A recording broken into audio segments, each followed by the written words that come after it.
Hello, this is Maurice Powell. Welcome to A Little Like Music, Manx Radio's regular Thursday evening classical music hour. For me, this is a rather special programme, but I have a very special dedication for the entire programme, really, but particularly for the first piece. Now, in January, I had a couple of spells in Noble's Hospital, the grisly details of which I will spare you on this occasion. But I'm out and about and things are looking good. But I wanted to pay tribute to the care I received whilst I was in hospital. Although it's never fun being in hospital, the experience was wholly positive. From the very beginning, when I met Cheerful Cheryl for my pre-op assessment, of course, Mr. Hussein and the surgical team, the urological team, and of course, particularly the staff on Ward 8, where I was billeted. That's Ward 8. Obviously, the doctors, the nursing staff, the ancillary staff, the day staff, of course, some of whom worked very, very long hours, 7 a.m. to 9 p.m, and of course, the night staff. They all looked after me very well. I was treated with the greatest of respect. All my questions were answered. Anytime I needed help or assistance, they were there. They were unfailingly cheerful and good-humoured, and I can't thank them enough for making an uncomfortable experience at some stage certainly more than bearable. So thank you very much indeed. So this programme is dedicated then to the staff of Ward 8. Now, I realise, of course, that many of them probably don't listen to my programme. And the other half of them probably are actually working at the moment. But nevertheless, I just wanted to pay tribute to the care that I received in January. The first piece then. This is by Faure, the composer of the famous Requiem that we heard an extract of last week. This is the overture to his suite, Masks and Bergamasks. It was incidental music that he wrote for a play by Maurice Maeterlinck. It's a story, really, a sort of almost forbidden, doomed love. Here, then, is the overture. When I hear this piece, I think of the bustling activity on Ward 8, with nurses and staff dashing around all over the place hectically.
the bustling overture to Faure's Sweet Masks and Beggar Masks.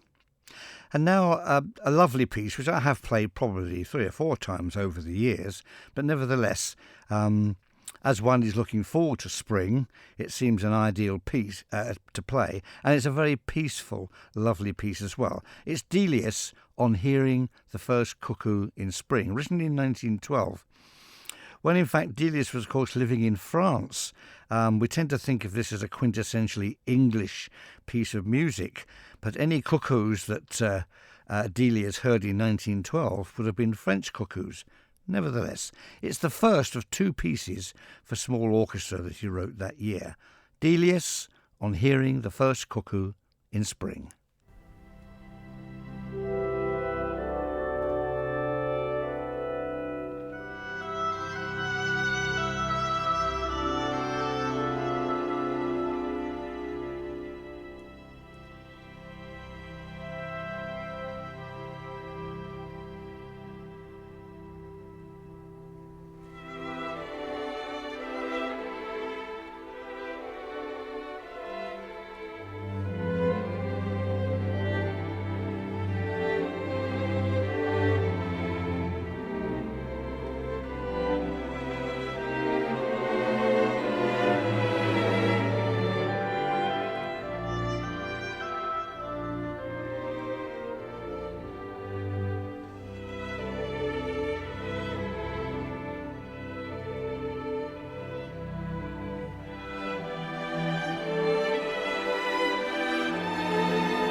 One of the loveliest pieces of what's generally reckoned to be English music by Delius, On Hearing the First Cuckoo in Spring. Of course, never quite sure in what sense Delius is an English composer at all. He was born in Bradford, of course, in Yorkshire. He spent time in America. He studied in Germany. He was very much influenced by Grieg and Norway. He lived most of his life in France, except when he became an evacuee, really, during the First World War, and lived for a time in England. But really, he spent very little time in England, and yet we think of him as an English composer. An interesting composer, not an everyday composer. Some of his music is very challenging, certainly very challenging to perform. Ask anybody in any choir who's tried to sing the Mass of Life, for example, which is very, very difficult, highly chromatic piece. But lovely, lovely music. Keeping with the theme of spring, let's turn to Vivaldi. Let's have the finale of the Four Seasons. This is the spring of the Four Seasons. As you know, that Vivaldi wrote, in fact, a set of 12 violin concertos published in one set. The first four have become very famous as the Four Seasons, each one dedicated, of course, to a season of the year, and Vivaldi penned his own poem to go with each one. So obviously spring is in mind. This is the finale from the concerto, Spring Concerto, and it's a pastoral dance.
That was the finale, a pastoral dance from Vivaldi's Four Seasons, the Spring Concerto, played for us this evening by Iona Brown, who was obviously the violin soloist and also directing the Academy of St Martin in the Fields.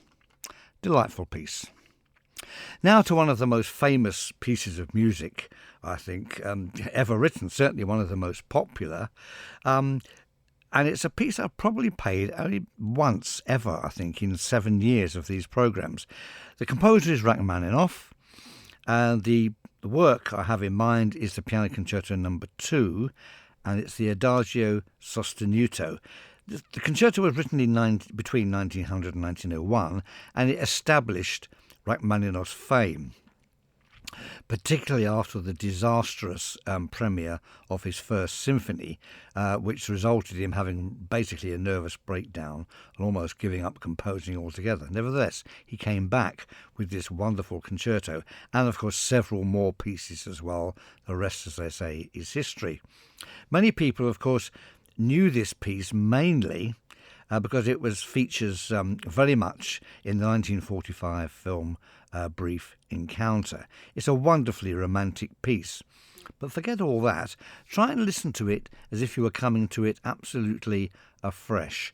What a wonderfully melodic and deeply felt piece this is. The Adagio Sostenuto from Rachmaninoff's Piano Concerto No. 2.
One of the most romantic of all romantic pieces, the slow movement Adagio sostenuto from Rachmaninoff's second piano concerto, played for us this evening by Valentina Lisitsa.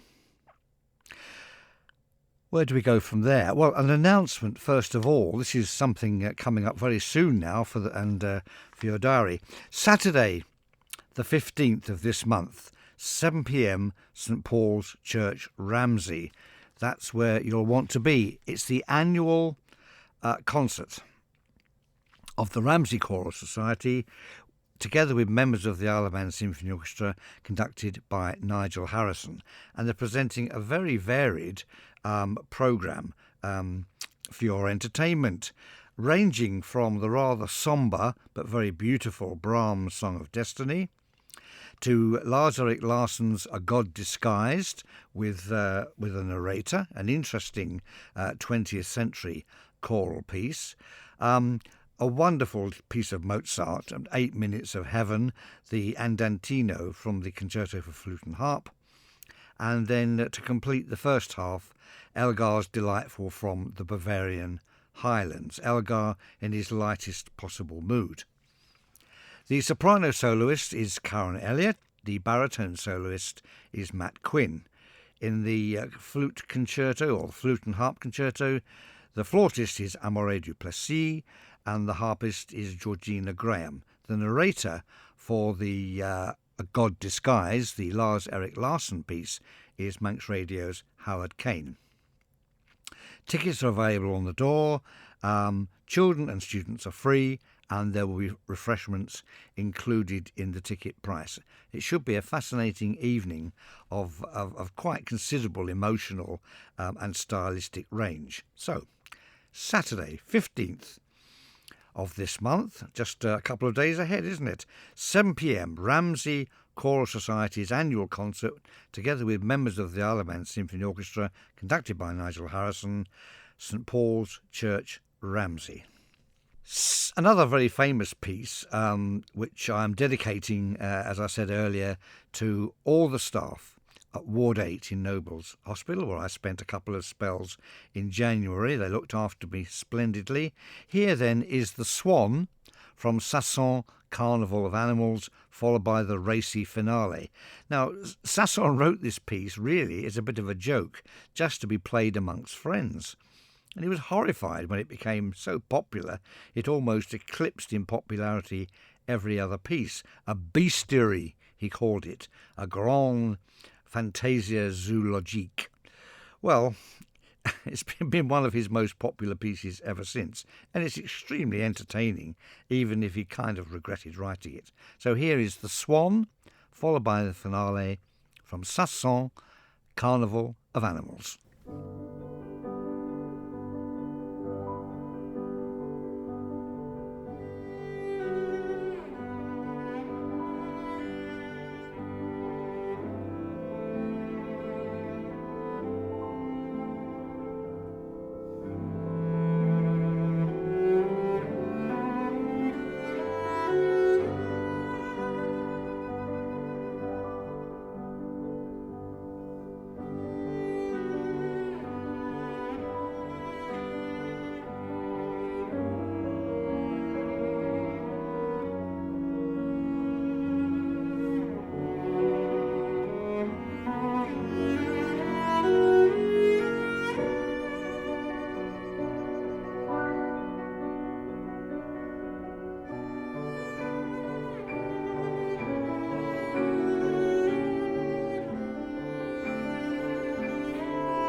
Two movements there from Saint-Saëns, Carnival of Animals, the Swan, of course, very famous piece, and the racy finale.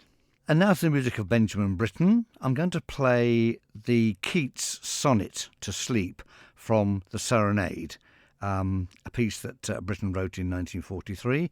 It consists of settings for 6 English poets, including Blake, Tennyson and Ben Jonson.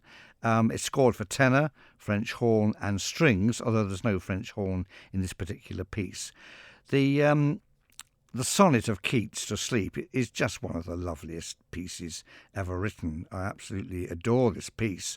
And, sleep can be hard to come by in hospital, but I often thought of this piece and quietly drifted away. The sonnet from Britten's Serenade.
Save me, for the passed day will shine upon my pillow, reading many woes. Save me from curious conscience that still lords its strength for darkness borrows.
From Britten's Serenade, the Keats sonnet to Sleep, the instantly recognisable voice there of Peter Pears.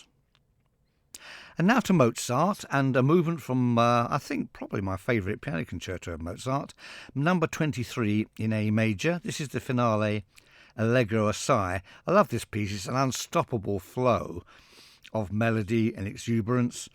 Written or completed in March 1786 and premiered just 2 months before the premiere of his Marriage of Figaro. So we're in very good company here. The finale then from Mozart's Piano Concerto number 23 in A major, and the pianist this evening is Alfred Brendel.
The finale of Mozart's Piano Concerto No. 23 in A major, played for us by Alfred Brendel. That brings us to the end of the programme.